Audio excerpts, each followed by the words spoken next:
Bonjour à tous, je vous retrouve aujourd'hui pour une nouvelle vidéo qui sera un point lecture dans lequel nous allons parler de La Meute du Phénix de Susan Wright aux éditions Milady. Il s'agit donc du tome 1 qui est Trey Coleman. Il s'agit de la Beat avec des loups-garous. On peut noter avec la couverture.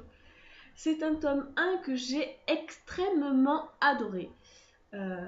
On est proche, très très proche du coup de cœur. Il manque vraiment un chouïa, mais vraiment pas grand chose pour qu'on y soit. Voilà, vous avez une petite panthère noire qui passe. Tu, tu veux bien Non. Oui. Je voudrais discuter là, tu vois. Donner mon avis sur le livre. Genre, regarde. On peut. Ouais. Allez. Bon. Allez, voilà, couche-toi. Donc, je reviens, excusez-moi. Donc, il s'agit de loup-garou. Donc, nous avons Tarine qui est une loup-garou latente, c'est-à-dire qu'elle ne peut pas se métamorphoser, voilà, en loup. Alors, du coup, en louve, vu que c'est une femelle, une femme. Bref, vous suivez quand même. Et donc, son père, voilà, la renie un petit peu, on va dire ça comme ça. Et décide de l'unir de force avec Roscoe, un mâle alpha d'une autre meute que la sienne, et voilà,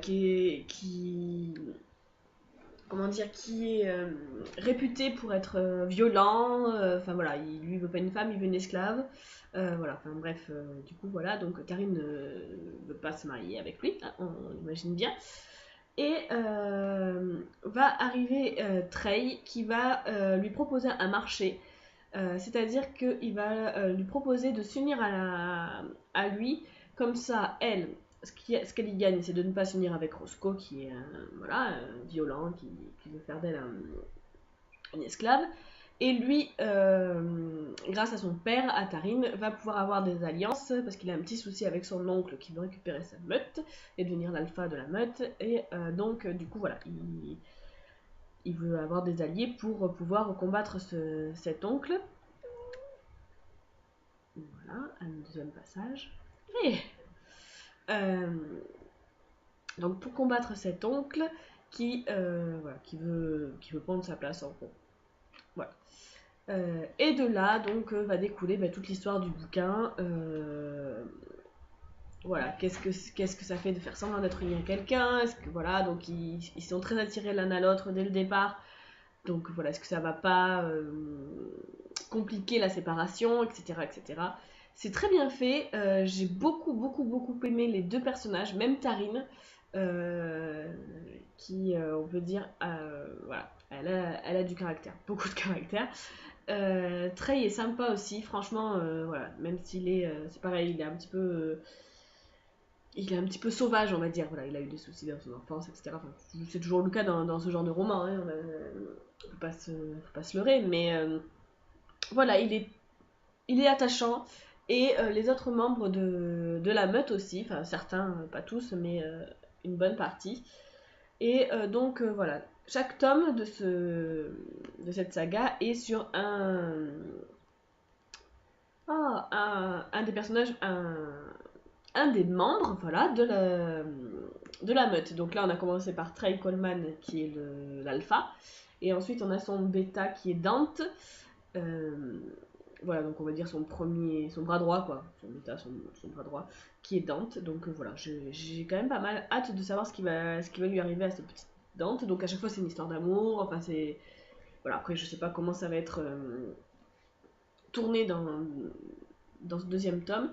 Et voilà, moi qui ne lis jamais les tomes 2 à la suite, là j'ai vraiment très envie de l'attaquer.